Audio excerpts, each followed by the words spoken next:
All right, Rock Solid Wrestling fans, I don't know what to say. Thank you so much for joining me today, although by the end of it, you might not wish you had. Asher Benjamin is the guest this week. Special guest. I'm contractually obligated to say he is a special guest. Oh my God. For those of you who are not familiar with this human bug, Asher Benjamin is the manager of the Deadly Venoms, and of anybody else who is unfortunate enough to actually pay him for his services. During this conversation, more like a hostile takeover of the show. And we're going to talk a bit about female talent in the Rock Solid Wrestling locker room. Yes, it does get gross. We're going to recap his 2025, which admittedly was impressive, and he'll tell you all about it. And we're going to have a little bit of fun playing a game of Would You Rather. But just like everything in life that Asher Benjamin touches, he does manage to suck all of the fun out of it. So, all right, let's get this over with. Danny, ring the bell.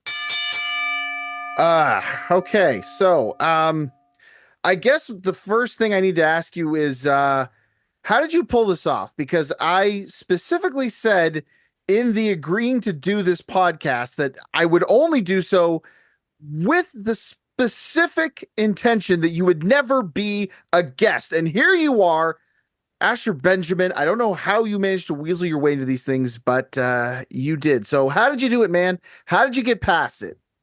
How are you even asking the question after all these years? You know, I'm the most brilliant mind in professional wrestling. I am the brilliant mind behind the bods of all the talent of Rock Solid Wrestling. And you know that I am always agenting and pulling strings. So the fact that you were so dead against it, you doomed your own fate. So look in the mirror and you'll find out why I'm here as your first guest.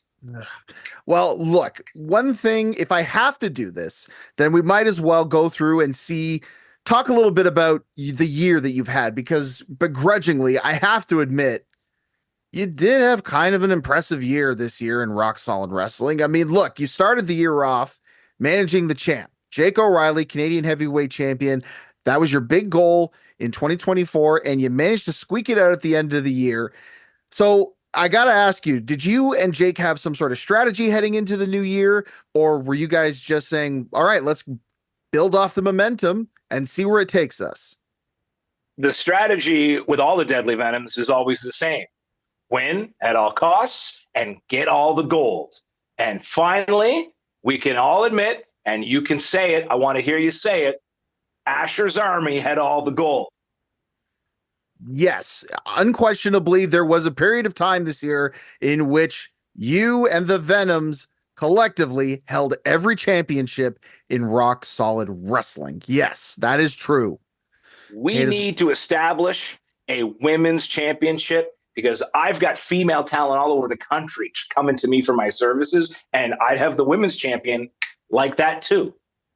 You know, I can't believe I'm going to say this. I guess we're going to make history on this podcast, but I agree with you. Yes, I think that Rock Solid Wrestling should have a women's division. And I can't believe I'm going to follow that up with another question for you, but okay, who are some of the women that you've got your eye on? I mean, we've seen some impressive talent walk through those doors of Rock Solid Wrestling. I'm sure there's a couple that must be on your list. It's funny. It's almost like you're asking to see my little black book. Oh, you want to know about the notches on my bedpost? I'm not telling you names. Just assume it's everybody. Every unsigned talent has had a conversation with Asher Benjamin. And I mean, under the Rock Solid Wrestling umbrella right now, I have done business with Casey Spinelli in the past. We've run the show before together. We're obviously on good terms. There's also the young up-and-coming talent, the moldable, the vulnerable, like out of the Wild West, you might say. It doesn't get any wilder than Asher Benjamin and my expertise. So just assume it's everyone, and you'll be closer to any truth you could get on your own time. You know, I just want to make it clear that you hitting on and failing to score the phone numbers of the women in the locker room doesn't count as negotiation, just for the record. Let's put that to rest as well. All right, let's move on then. You want to talk about the successes you've had. Look, we got to talk about too hot to handle, too cold to hold. The first defense for Jake O'Reilly against the former champion Scotty the Body. You managed to get Scotty so worked up that he disqualified himself, thus eliminating another opportunity for a long while for him at the Canadian Heavyweight Championship. So, of course, I have to ask the question, what is it about you that just annoys the heck out of people? Because I'll tell you something, I could go on a really long rant about. I'm not here to do that. In fact, I genuinely want to know, what do you think it is about you that just absolutely annoys the crap out of people about you, Asher Benjamin? You're talking as if me helping Jake O'Reilly retain the Canadian Heavyweight Championship. You act as if me being in the head of his opponents, you act as if me influencing the outcome is a bad thing. First day in the business, waking up in 2025, time traveler, like it's because I'm the best brain in the business. You get what you pay for when you take Asher Benjamin services. When you join up with Asher's Army, you get not only my expertise in negotiation, making the matches, getting you the best hotels, transportation, perks, and whatever you want on your rider, you will get my services ringside, out in the action. And I, with my card-carrying manager's license, always provide the best. And that is why Scotty the Body, you could call him a veteran after all these years. I call him a rookie because it's a rookie mistake, a rookie move to let little old me influence the proceedings. It's called psychology. It's called mind games. I've got degrees where you have fingers. I have got everyone figured out, and I know them better than they know themselves. And again, that's why you hire Asher to be your manager. You go straight to the top. Somehow, without answering the question, I still think you somehow answered the question there. All right, let's move on. A little bit later on at Brace for Impact, you managed to do some of that negotiating you talked about, and you got Jake O'Reilly booked for a championship match against Zach Prescott. Now, look, Zach's a very impressive rookie, and he was definitely trained by one of the best. No question about it. But it was his first matchup. I mean, what were you doing here? Trying to give Jake an easy night off or something? I thought you guys were supposed to be about competition and being the best. And you put him in there against a rookie on his first day.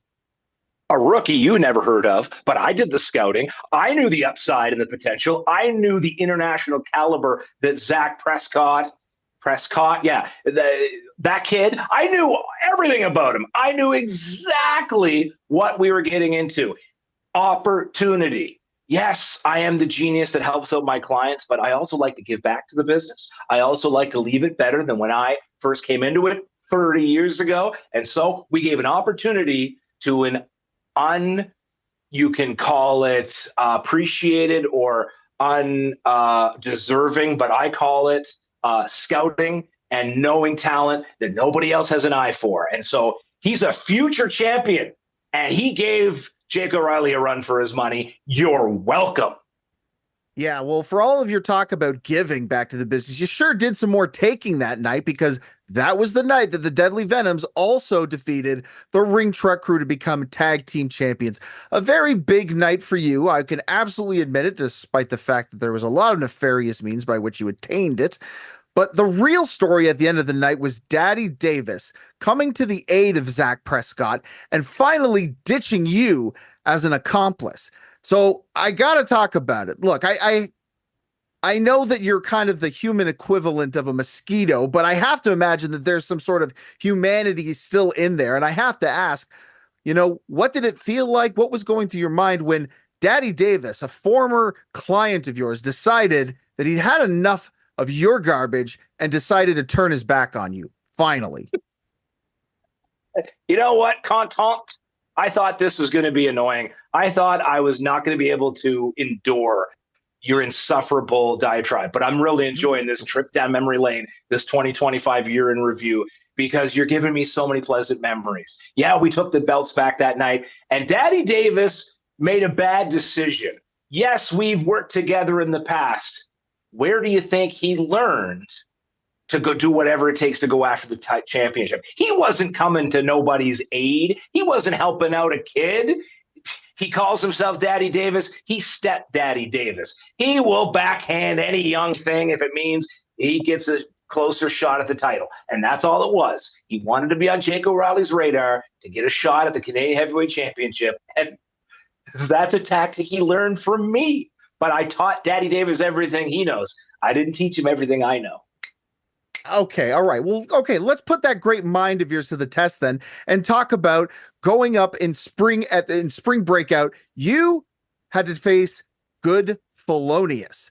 Talking about a guy with mittens coming from the fifth dimension. So come on, Asher Benjamin, talk us through what your brilliant mind does to prepare for a guy like that. Well, my open mind is more on an elevated level than you or anybody watching. And I am as an open-minded person, not akin to saying no to opening any portals or doors. And that is why, if I may, the psychedelic realm, we should explore more, and the Canadian government needs to get on board with legalization of the healing journeys one can go on. And on one of my many journeys, I've encountered the entity known as Felonious, and I knew another worthy challenger. Just like Zach Prescott, I wanted to give an interdimensional opportunity. And since I have expanded my consciousness and I'm on a higher plane than you will ever be, I knew that it was a challenge worth doing. I think that response might have actually been more weird than anything that Good Thelonious has said. But I'll tell you one thing. Let's take a look at the other end of that spectrum, and that's Notorious TID, because, oh man, one of the best moments that night in Timmins was watching you get thrown for a loop when TID came out and was announced as the new matchmaker and rule maker in Rock Solid Wrestling. Tell us what was going through your mind at that point in time, oh great Asher Benjamin. The crowd sure loved that, didn't they? Yeah. Oh, the fans love Notorious TID coming back, sure don't they? Yeah. They don't love it as much as Notorious TID loves it because he's obsessed, he's addicted, and just like every old timer that never achieved what they wanted to achieve, when they're past their prime, they need to get back in the spotlight. He's got unfinished business because his career, well, sucked. So he's back as the authority figure. He wants to have that little bit of control. He can't win matches. His body has forsaken him. He is a failure as a man, and now he wants to do whatever he can to control the strings. So authority figure, Notorious TID, El Presidente, whatever you want to call him. Fine. Great. Not my pick, not my favorite choice for that position, but you don't get to be where I am without having plan B, C, D through Z, and Notorious TID will not stop the deadly venoms. I just want to be clear. Did you just publicly call out the manhood of the Notorious TID? No, I did not do that, nor would I ever publicly, with my own words, do that. His life has called it out. He's put that out there himself. You just have to look at his body of work and listen to the man speak to know his manhood doesn't stack up. I'm not doing that.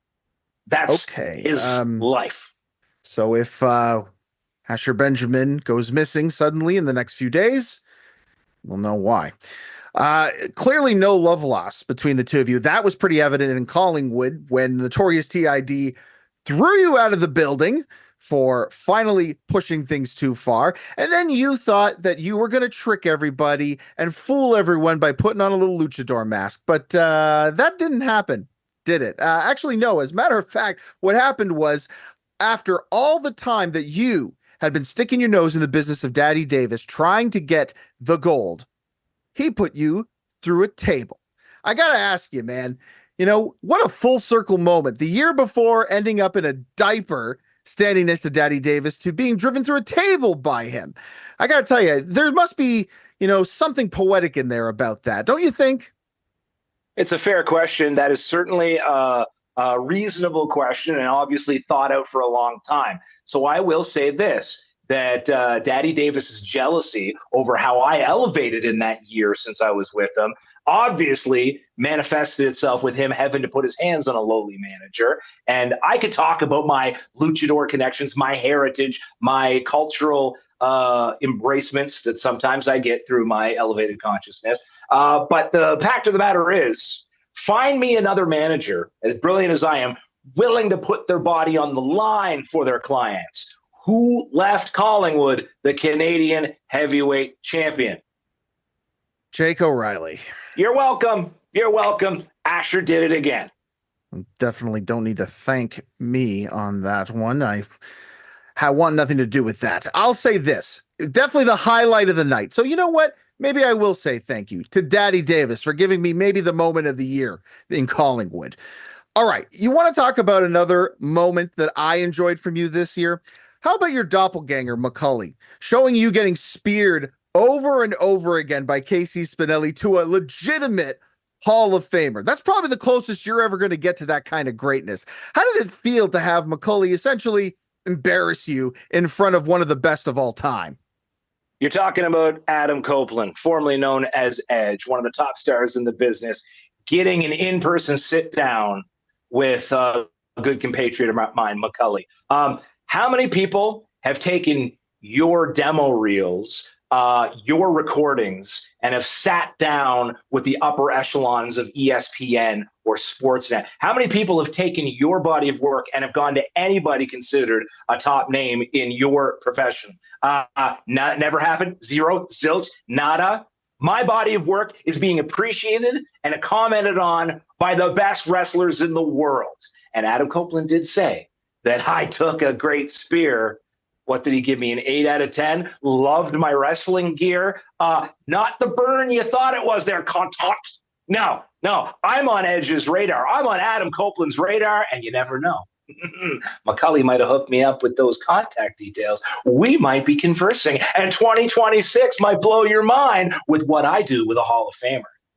Yeah, I know. I've read some of those comments, and I don't think they're anything to be proud of personally. But hey, let's talk about potential new members of Asher's Army. We touched on it a bit at the beginning, and you've certainly brought it up here. Sounds like maybe you've got it on your mind a little bit. You know, there's a lot of young talent out there in Rock Solid Wrestling locker rooms right now. Is there anybody that you've got your eye on or you think has potential? Or is there maybe anybody from your past that you'd like to reconnect with? I know that the Venoms have had a lot of success this year, but never a bad idea to hedge your bets. It's never a bad idea to look at expansion. That's what any good brand or franchise will do. Asher's Army, the Deadly Venoms, always have the door open to expansion. So in one way, that's a very stupid question. But because I know all the fans and you are clamoring to know a little bit about what's going on in my brain, you want to drink from the pool that is Asher's intelligence. I'll just say this. My branches and roots spread nationwide. And you might know that there are some cardinal sinners on my Rolodex, a cowboy and an arm wrestling champion that I can call at any time to come take care of business. And then you go in the other direction, you go across a pond, you go to the house and land of the rising sun, and some of the executives at New Japan are begging me to give their talent a pathway to North American experience. So the sky's the limit, really. I'm not going to give you names because you don't deserve to know. Like I said, every female talent is calling me mostly to get wrestling bookings, but anybody could be under Asher's learning tree because if you pay, I'll play and you'll win all day. Oh, God. Why do I feel that's going to end up on a t-shirt now? God. Okay. Let's try to maybe wrap this up with some fun. Okay. I've had a couple of would you rather questions sent in by some of our fans, and they'd like to know your answers to these. It would be pretty simple enough for you to answer. So your idea of fun is my idea of torture, which most of this has been. But since the check is cleared, go ahead. Well, this is torture, then I'll probably enjoy this even more. So the first question is, would you rather listen to Casey Spinelli sing her latest hit or take a hit in the mouth from Scotty the Body? Both sound pretty painful to me. Whoever was the author of that question, I hope they go back or are forced to go back into the education system because they should not be out in society functioning freely. dumbest thing I've ever heard. Not only would I love to hear Casey Spinelli's latest single, I may or may not be directing her video. I may or may not be sourcing the wardrobe for her to model on camera as she expands her brand with Asher's input. So Scotty the Body can put his fists in his ears. I will open my eyes and senses to the talent that is Casey Spinelli. What a triple threat. I think I'd rather take a punch to the face from Scotty the Body than watch that music video. I can arrange that. No. He has honor. He would never punch a guy with glasses unless he was you. All right, next question. Would you rather put up the ring entirely by yourself or spend a day cleaning the Diener compound? Well, one of those things I have done several times, and I haven't been near Diener's compound. It's actually, I think, last time I checked, condemned and has caution tape all around it because Diener's DNA mixed with all their excrement and other things have made that place a biohazard. I heard that they're bringing in a hazmat team from Indonesia to clean Diener's den.